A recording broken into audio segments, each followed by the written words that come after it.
Welcome back. So in the previous part, we actually met Hanu. He was actually here. It was amazing. This is all part of an act. Here we go again. Ready? Ready. It's morphin' time, everyone. I am gradually getting used to this. Huh. Who knows? I might even be able to perform some high-level moves with Hanu. I don't know about that. Oh, did someone say high-level movies just now? That's right, pal. The upcoming script is just exploding with all sorts of high-level shenanigans. I'm sure he said movies, but the subtitles say moves. That's not the thing I want. He said movies, right? No? Oh, did someone say high-level movies just now? He said movies. Last we saw, Hanu was preparing for battle. Suddenly, he hears heavy footsteps coming from the hallway. Malevolent mischief makers have broken into his home. And it makes more sense as movies, so. But brave Hanu won't go down without a fight. He instantly sprints for the storage room, ready for a do-or-die showdown against the baddies. But we still don't have any weapons in hand. Guess what? Hanu's favorite bazooka just so happens to be in that storage room. So get a move on. What luck! What a coincidentally convenient plot twist.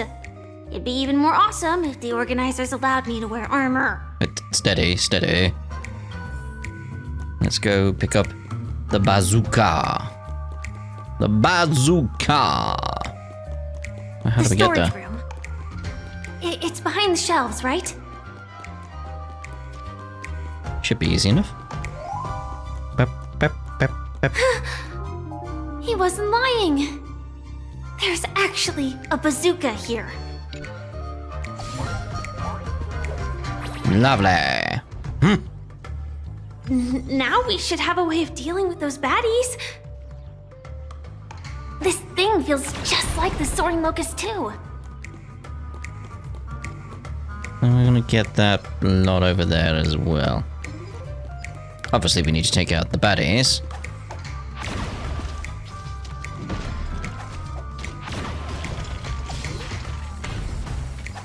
Oh.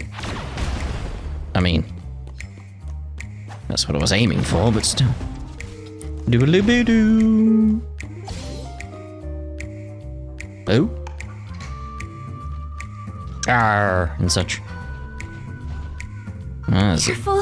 It looks like we've got more company. Get ready to fire! Yeah, there's a crack in the painting over there.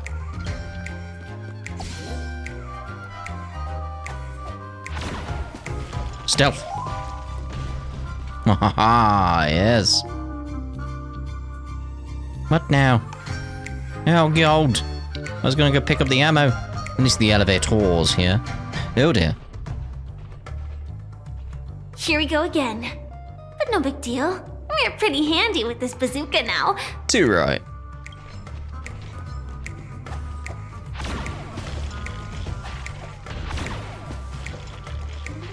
Oh, get some ammo just in case.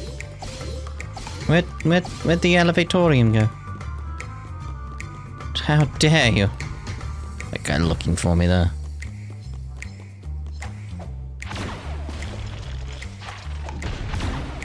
Bosh. That should be all of them, right? I don't know about that, huh? Oh my! Hanu is on a streak! Everyone! The stage is complete! Quickly! Head through the TV to the next stage!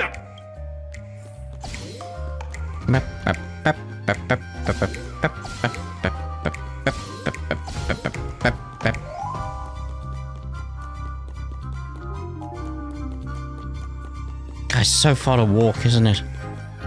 Okay. Dum bum bum.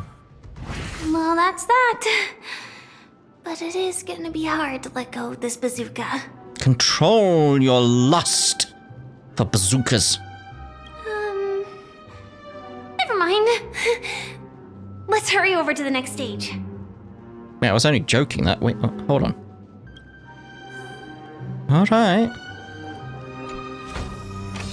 This is what exploring Some the boats. cosmos is all about.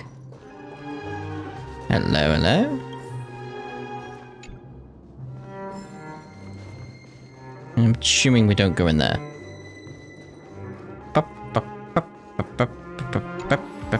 Oh, little Caesar. Didn't see any chirp-chirps. Oh, hello. Congratulations to both of you! Oh, you've overcome all obstacles and proven yourselves! But, unfortunately, there is only one who can be Penacony's festive superstar. In the final stage, you will face the defending champion. If you fail, you will lose the opportunity to become the festive superstar. Question is, who is the defending champion? Do we know them? Welcome to the 33rd Scorched Sand Festival's third stage in the 20th season, sponsored by Soul Glad Enterprises, Superstar Showdown! That does remind me, in case anyone's wondering about 33 on the channel, it's like, yeah, I just ended up not enjoying it, so I've stopped playing it in case you're wondering. It's unfortunate, but it's just not for me.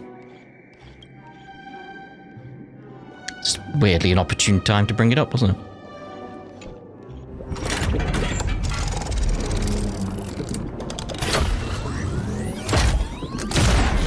Boys!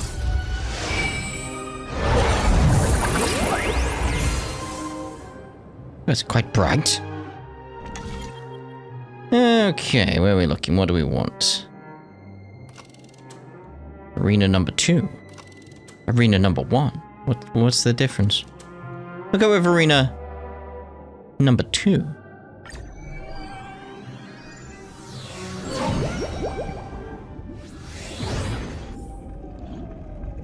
Hairdos.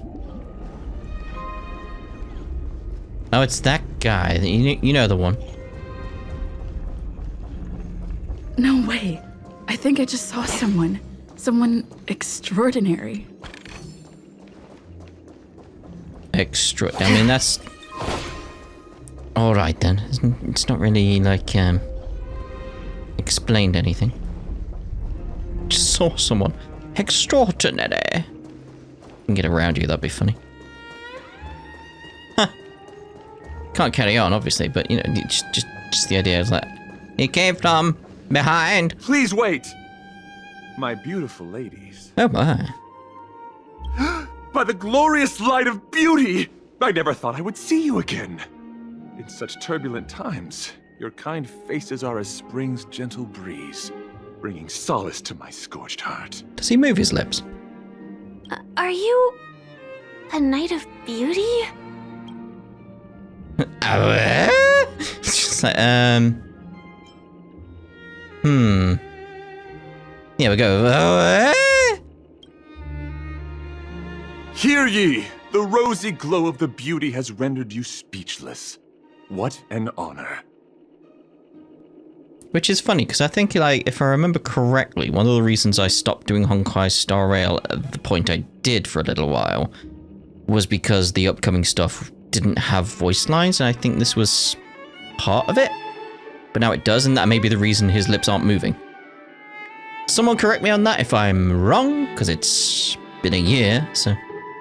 Upon hearing of the impending festivities, I commanded the one and only to bring me to Penacony with full haste. Alas, in a cosmos unguarded by the beauty, disorder prevails. Thus my passage was delayed by tending to the sick and injured.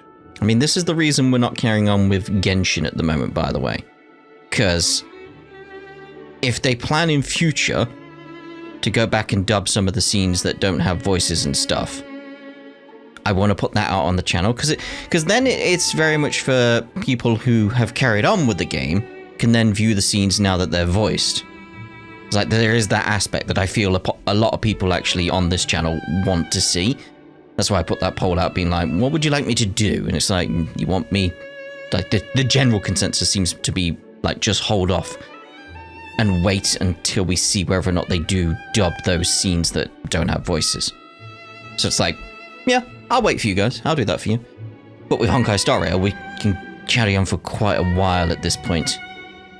before it's actually an issue again. I think it's like the latest ones are getting some of that, like something with Dawn at some point. We'll see. It's like 1 or 2 we might be okay, but again, we'll keep an eye on it. We'll keep an eye on it. Fortunately, the mini-rabbit mech pilot, stray cat duelist, galactic ninja, and quad-drive Intellitron, along with 32 other souls in distress, all emerged from their predicaments safe and sound. I then led them all here to revel in the harmony with the countless other splendid beings. Splendid.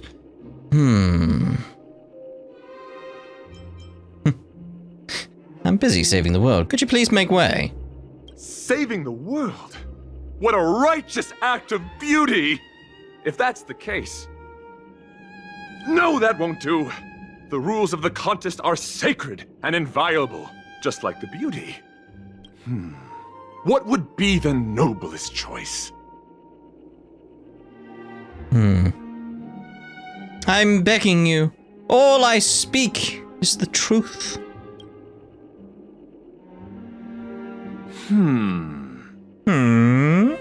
Forgive me, my dear friends. If you cannot present irrefutable evidence, I must not yield, lest I dishonor the name of the Knights of Beauty. Oh, fair dues. But if what you say is true, in the name of beauty, let us use this fated duel to test your mettle. Though upon arrival I was once mistaken for a towering silver-armored fugitive with fiery red flames due to my lack of eloquence. It matters not, for all these trials stem from the land of the dream's beauty. What matters is that I now stand before you. Our paths have crossed. I, Argenti of the Knights of Beauty, am humbly requesting a battle with you both, in the name of the Code of Chivalry. If I am fortunate enough to emerge victorious, kindly grant me passage to the Crown of Victory, and recognize that Idrilla, the beauty, is the most peerless beauty of them all. Alright, chill, mate. Dear friends, please ready yourselves for this trial set forth by the beauty. The game is on. Feeling spiffy? Yeah, we'll unleash this, because that'll get on both of them as well. Why not have a meal before you leave? Rise to the challenge. Lovely. Let's play. Can you find the answer? Get some buffs going. Lovely, lovely, lovely.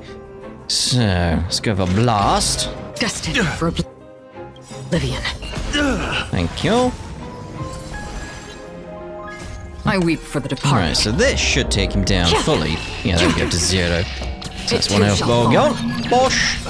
Your convictions, my friends, are indeed awe-inspiring. Indeed they are. It's a pity. Get a blast The laurels going. of victory belong to a Yeah, we'll get it on him. Just makes sense, get the Crimson Knots up there. Yeah, we're for our defense. It's on me.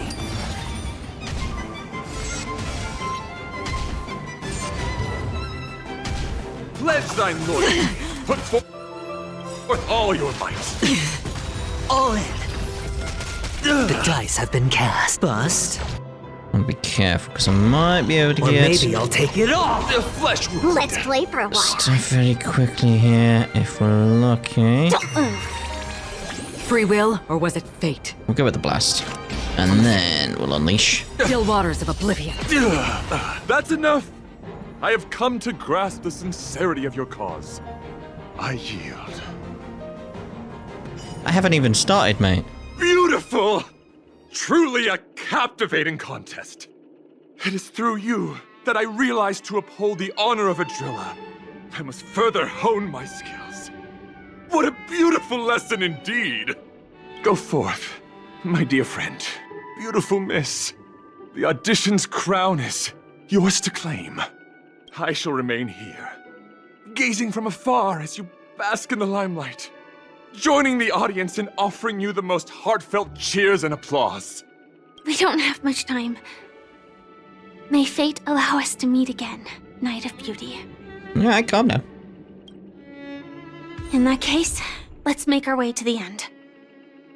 Penacony's really thronging with talent. I hope we make it in time. Go forth. The champion stage belongs to the both of you. Bask in the glory you deserve. Is that what you say? Go forth. Yes. Da-da-bing. Ba-da-bing. Ba-da-bosh. Ba-da-bing. Ba-da-bosh. Ba-da-bing. Ba-da-bosh. Quite like the music here for some reason. It's quite lovely. Into the black hole. Or whatever it is. It looks like a black hole. That's all. You know what I mean? Ooh.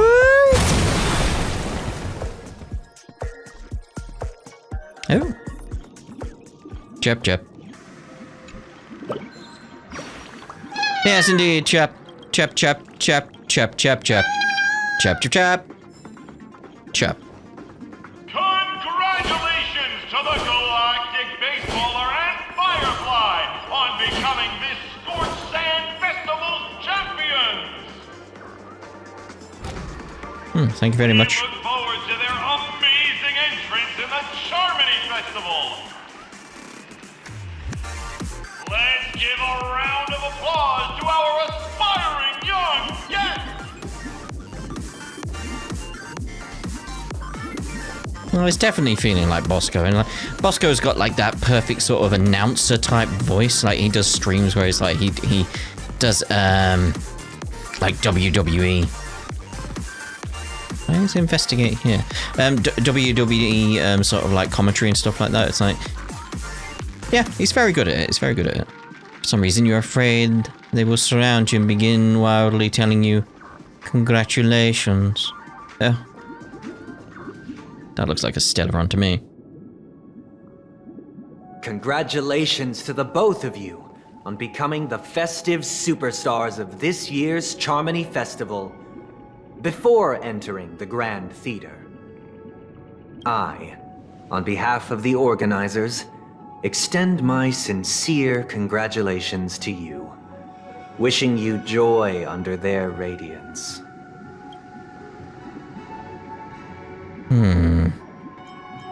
Well, I get our sincere congratulations. Where are my stellar jades?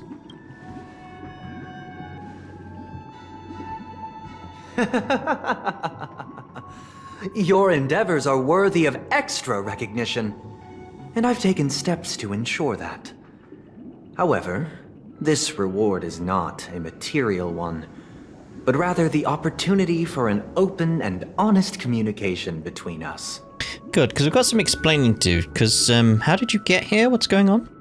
As previously promised, my sister, Mr. Yang, and I have met with the Dream Master. We delved into the truth about Penacony and its Stellaron, and have come to a consensus. Have you now? Both I and the Oak family cannot acquiesce to your request. Again, I don't feel like you got to a consensus on this. Just as expected. As it was foretold. We acknowledge the perspective of you, Nameless. Penacony does require change, but not as you propose. The planet of festivities cannot and will not revert to a place characterized by chaos, disorder, or anarchy. Through your journey of overcoming obstacles, you must have glimpsed the essence of that era. The vulnerable ruthlessly eliminated, equality non-existent, common folk living precarious lives, eking out a dreary existence. Ultimately, only heroes like yourselves manage to achieve success. But I would dare ask, if you did not possess the special status of having a Stellaron, and you were but an anonymous and frail member among the masses, which Penacony would you prefer? Ooh, actually posing the question to me. A dystopia for the survival of the fittest, or a sweet dream paradise for all? I do like that. I don't know. Why are you asking me? I mean, that's the thing. It's like I'd want the sort of like in between, closer to the paradise, obviously, but it's like not a complete paradise. That's why it's like, as I mentioned before, like with that old guy, like, yeah, giving someone some comfort in that kind of situation, like, yeah, I don't see an issue with that. It could be used as rehabilitation in some ways. There's many good things that this can bring about, but completely giving up your life to live in the dream? No. But obviously that one's not good either. So, I don't know, why are you asking me?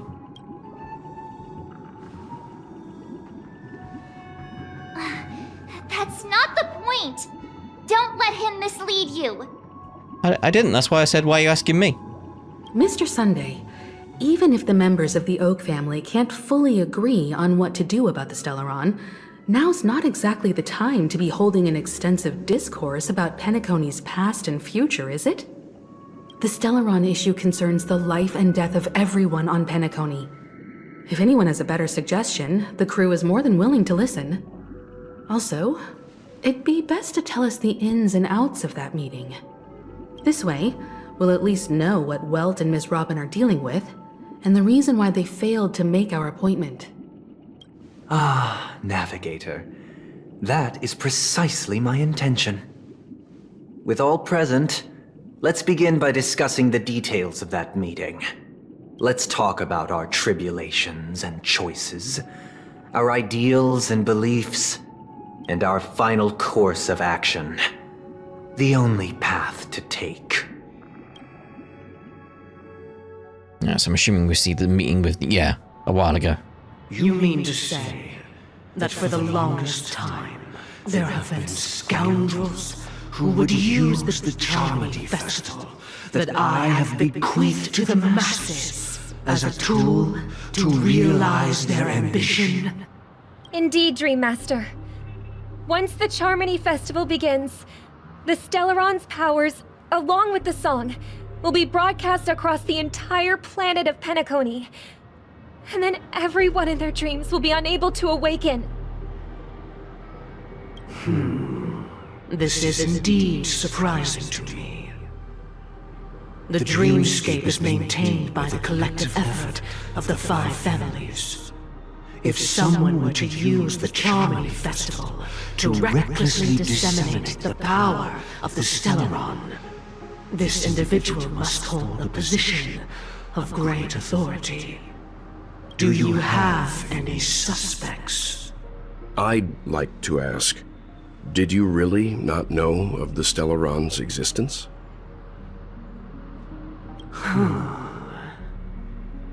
I would have never thought that this nameless would point the spear at me.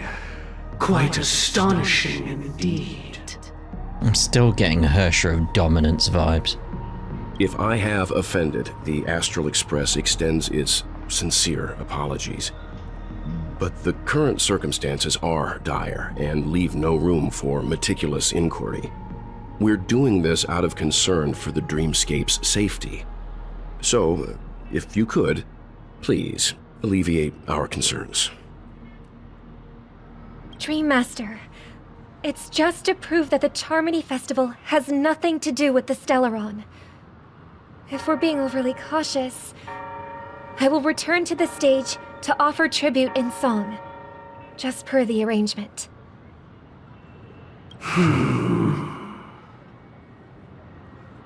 Sunday, Robin, I've watched you two grow up and know your dispositions like the back of my hand.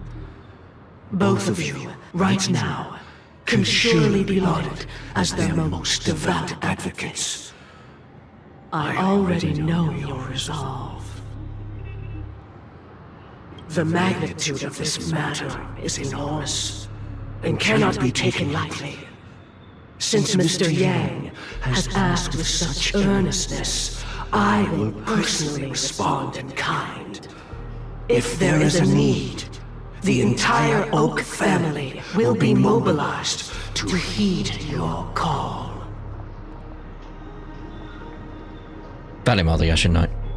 Sunday, might I ask you to beseech them to cast their light unto me, and question me in their stead, so that no lies may be concealed?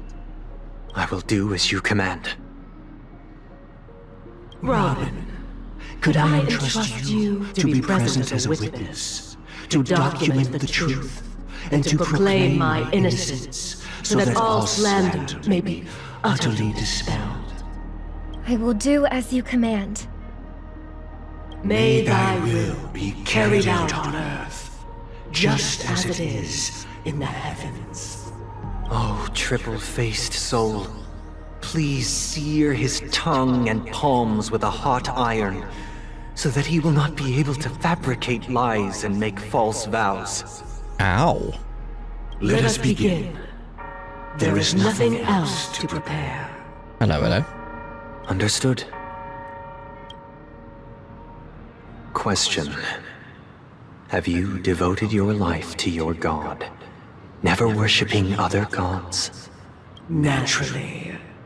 Do you love your god as you do yourself, always heeding their admonishments?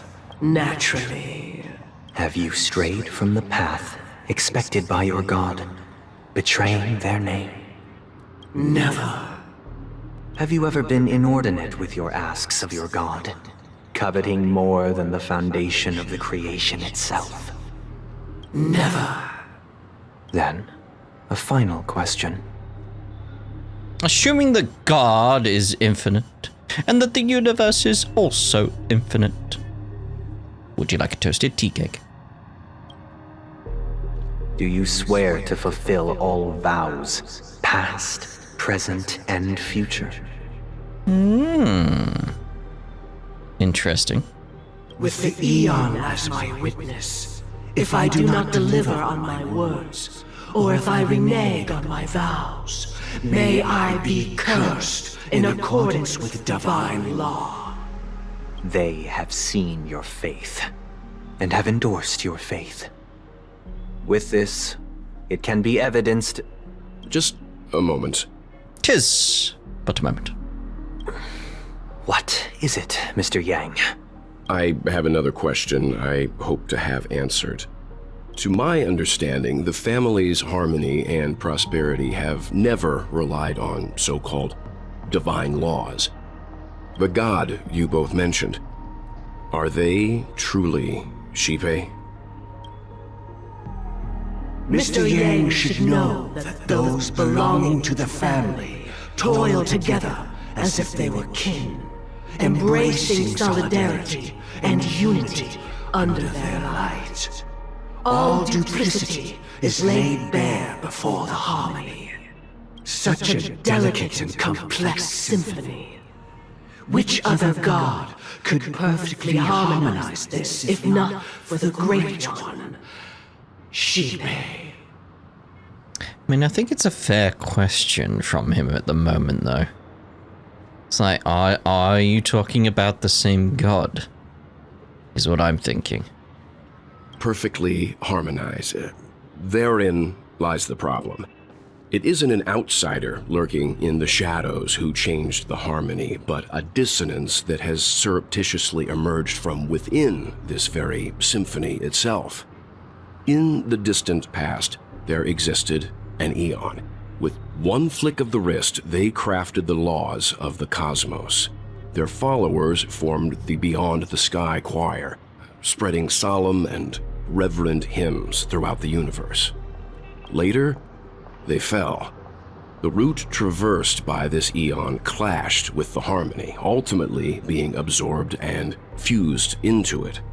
The chorus that once reverberated across worlds fell silent, and when it echoed anew, it was transformed into the hymn of harmony. Though an Eon may perish, paths with no masters still linger. In the all-forgiving harmony, echoes of bygone dissonance may subtly arise. Mr. Yang, being overly astute can be a detriment. Especially when you find yourself alone and without allies. Alright, no need to threaten him. So this is how it is. For the sake of our grand cause, Sunday, please afford these two an opportunity to rest. What?